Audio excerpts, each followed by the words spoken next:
नमस्कार साथियों, स्वागत है आप सभी का। मैं अभिषेक, आप हैं मेरे साथ में 21 अप्रैल 2025 के करंट अफेयर के बारे में जानकारी लेने के लिए।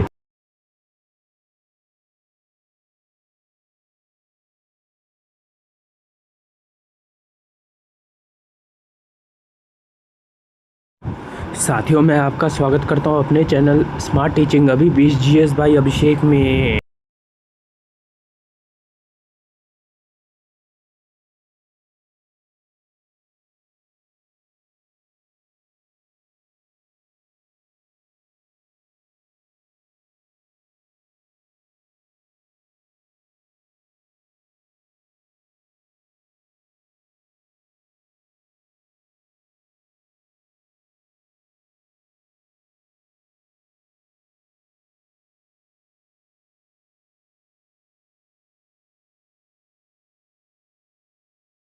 दिन सोमवार, तारीख 21/4/2025। हमारा मिशन आपका सिलेक्शन। इसी थॉट के साथ शुरू करते हैं 21 अप्रैल 2025 का करंट अफेयर।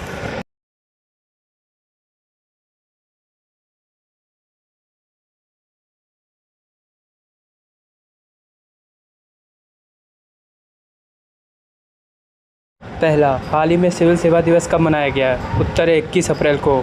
आइए इस खबर के बारे में जान लें। हाल ही में 21 अप्रैल को राष्ट्रीय सिविल सेवा दिवस मनाया गया। यह दिन भारत सरकार द्वारा हर साल 21 अप्रैल को मनाया जाता है ताकि लोक प्रशासन में उत्कृष्ट कार्य करने वाले सिविल सेवकों को सम्मानित किया जा सके। यह दिन 1947 में सरदार वल्लभ भाई पटेल द्वारा दिल्ली के मेटकॉफ हाउस में प्रशासनिक सेवा अधिकारियों को संबोधित करने की याद में मनाया जाता है।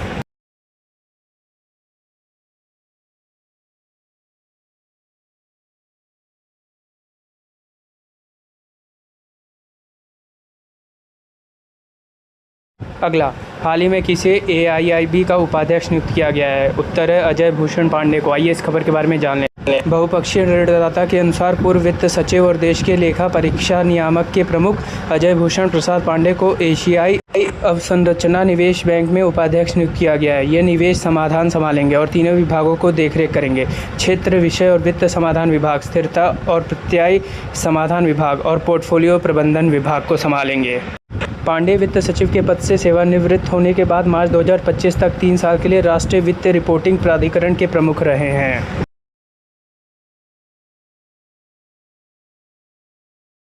अगला, हाल ही में भारत ने 6ठी एशियाई अंडर-18 एथलेटिक्स चैंपियनशिप 2025 में कितने पदक जीते हैं? उत्तर है 11। आइए इस खबर के बारे में जान लें। भारत ने 6ठी एशियाई अंडर-18 एथलेटिक्स चैंपियनशिप 2025 में कुल 11 पदक जीते। इसमें 1 स्वर्ण, 5 रजत और 5 कांस्य पदक शामिल हैं।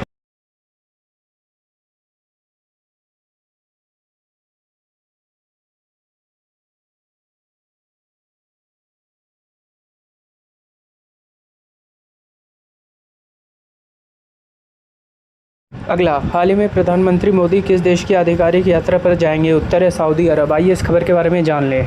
प्रधानमंत्री श्री नरेंद्र मोदी सऊदी अरब साम्राज्य के क्राउन प्रिंस और प्रधानमंत्री महामहिम प्रिंस मोहम्मद बिन सलमान के निमंत्रण पर 22 से 23 अप्रैल 2025 तक सऊदी अरब की यात्रा पर जाएंगे। यह 2016 और 2019 में पिछली यात्राओं के बाद प्रधानमंत्री की सऊदी अरब की तीसरी यात्रा होगी। यह यात्रा सऊदी अरब के क्राउन प्रिंस और प्रधानमंत्री महामहिम प्रिंस मोहम्मद बिन सलमान की सितंबर 2023 में नई दिल्ली की राजकीय यात्रा के बाद हो रही है। इसमें वे G20 शिखर सम्मेलन में भाग लेंगे और भारत सऊदी अरब रणनीतिक साझेदार परिषद की पहली बैठक में संयुक्त अध्यक्षता करेंगे।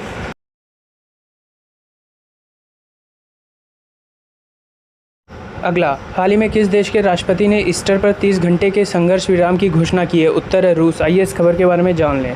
हाल ही में रूस के राष्ट्रपति व्लादिमीर पुतिन ने यूक्रेन में ईस्टर के अवसर पर 30 घंटे के संघर्ष विराम की घोषणा की।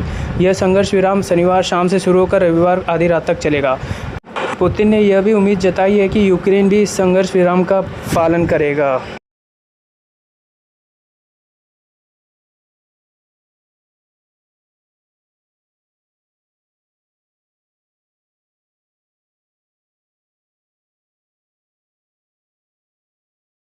अगला, हाल ही में वित्त वर्ष 2024-2025 में भारत टेक्सटाइल इंडस्ट्री में कितने प्रतिशत की वृद्धि हुई है? उत्तर है 7% की। आइए इस खबर के बारे में जान लें।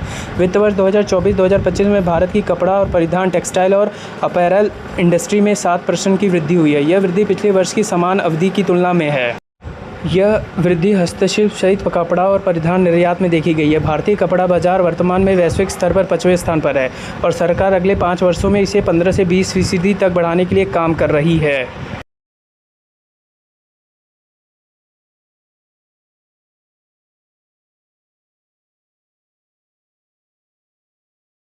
अगला, हाल ही में अमेरिका के किस शहर में डॉक्टर बी.आर. अम्बेडकर दिवस की घोषणा की है? उत्तर है न्यूयॉर्क। आइए इस खबर के बारे में जान लें।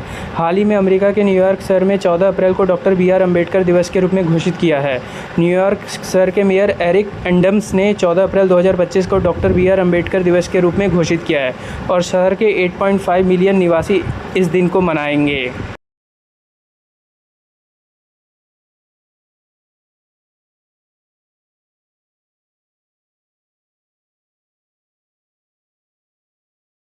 अगला, हाल ही में किस राज्य के कराड़ शहर ने 100% सुरक्षित निपटान के साथ स्वच्छता अपशिष्ट प्रबंधन हासिल किया है? उत्तर है महाराष्ट्र। आइए इस खबर के बारे में जान लें।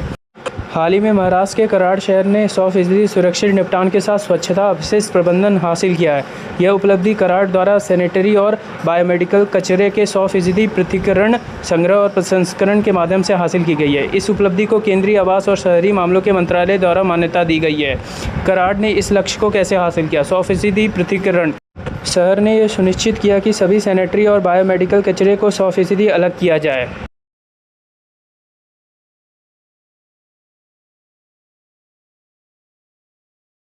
अगला, हाल ही में प्रधानमंत्री मोदी की किताब संस्कृति का 5वां अध्याय कहाँ लॉन्च की गई? उत्तर है नई दिल्ली में। आइए इस खबर के बारे में जान लें।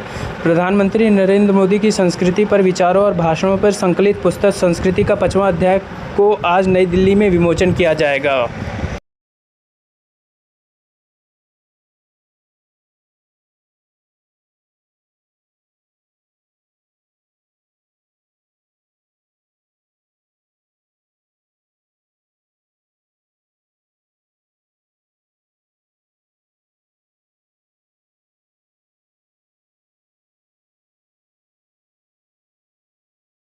अगला, हाल ही में किसे केंद्रीय वित्त मंत्रालय में राजस्व सचिव नियुक्त किया गया है? उत्तर है अरविंद श्रीवास्तव को। आइए इस खबर के बारे में जान लें।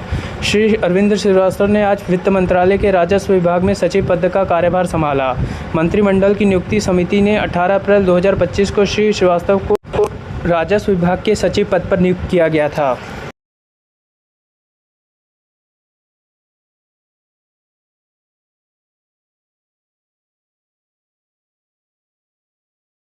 अगला, हाल ही में भारतीय निशानेबाज अर्जुन बबूटा ने ISSF विश्व कप निशानेबाज में कौन सा पदक जीता है? उत्तर है कांस्य। आइए इस खबर के बारे में जान लें। जूनियर ISSF वर्ल्ड कप भारतीय निशानेबाजों ने जीता गोल्ड, बनाया world record. Shooting world cup में अपनी थाक जमाने के बाद अब जूनियर शूटिंग विश्व कप में भारत टॉप करने के फिराक में है। भारतीय निशानेबाज इलावेनिल वेलारिवन ने सत्र के पहले जूनियर ISSF विश्व कप में महिलाओं की 10 मीटर एयर राइफल स्पर्धा में स्वर्ण पदक जीत लिया है। इसके साथ ही उन्होंने इस टूर्नामेंट में क्वालिफिकेशन विश्व रिकॉर्ड बनाया है। इलावेनिल ने श्रेया अग्रवाल और जीना खिट्टा के साथ टीम वर्ग में स्वर्ण पदक जीता। इसके साथ ही अर्जुन बबूटा ने पुरुषों के 10 मीटर एयर राइफल में कांस्य पदक जीता। अगला, हाल ही में बॉम्बे स्टॉक एक्सचेंज की कौन सी वर्षगांठ मनाई गई है? उत्तर है 150वीं। आइए इस खबर के बारे में जान लें। 1875 में स्थापित यह एशिया का सबसे पुराना स्टॉक एक्सचेंज है और दुनिया का 10वां सबसे पुराना स्टॉक एक्सचेंज भी है।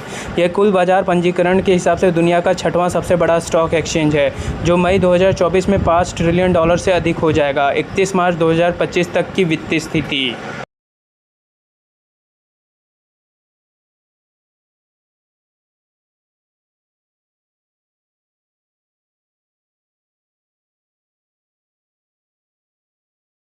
अगला, हाल ही में किस देश के अंतरिक्ष यात्री एलेक्सी ओवेचिनिन 7 महीने के वैज्ञानिक मिशन के बाद अंतर्राष्ट्रीय अंतरिक्ष स्टेशन ISS पे लौटे हैं? उत्तर है रूस। आइए इस खबर के बारे में जान लें।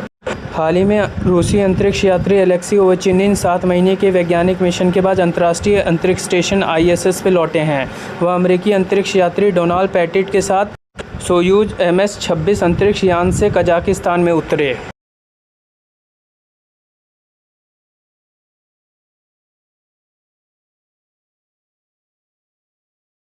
अगला, हाल ही में किस मंत्रालय ने राष्ट्रीय कर्मयोगी जन सेवा कार्यक्रम की मेजबानी की है? उत्तर है आयुष मंत्रालय ने। आइए इस खबर के बारे में जान लें। हाल ही में आयुष मंत्रालय ने राष्ट्रीय कर्मयोगी जन सेवा कार्यक्रम की मेजबानी की है। इस कार्यक्रम का उद्देश्य सरकारी अधिकारियों में सेवा भाव को बढ़ावा देना और उन्हें एक सच्चे कर्मयोगी की मूल्यों और मानसिकता से सक्षम करना है। यह कार्यक्रम मिशन कर्मयोगी की क्षमता निर्माण आयोग के सहयोग से आयोजित किया गया है। आयुष मंत्रालय ने अपने कर्मचारियों की सेवा उन्मुखीकरण और पेशेवर कौशल को बढ़ाने के लिए इस कार्यक्रम का आयोजन किया था। कार्यक्रम में आत्म जागरूकता, प्रेरणा और नेतृत्व जैसे विषयों पर केंद्रित सत्र शामिल थे। साथियों, अगर मेरा कंटेंट पसंद आए तो लाइक, शेयर और सब्सक्राइब कर दीजिए। धन्यवाद। आपका दिन मंगलमय हो।